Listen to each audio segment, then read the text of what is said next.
لو انت من الناس اللي عندها سكوتر كهرباء وما عندهاش مؤشر للبطارية بتاعتك، احب اقول لك الحل بتاعك في الشاشة دي. الشاشة دي بتقيس لك الفولت بتاع البطارية. تعالوا نجرب. اول حاجة بتربط الطرف الموجب بتاع البطارية.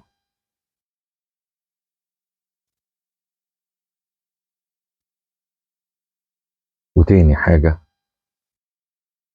بتربط الطرف السالب في الطرف السالب بتاع البطارية. الشاشة تشتغل معاك على طول زي ما انت شايف كده.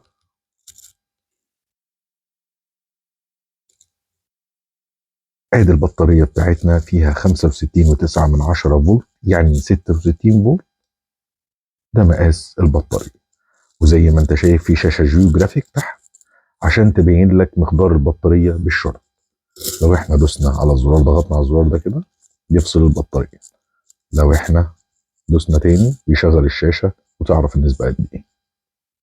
طبعا الشاشة دي فيها كام وضع للبرنامج بتاعها، تقدر تغير حسب البطارية بتاعتك.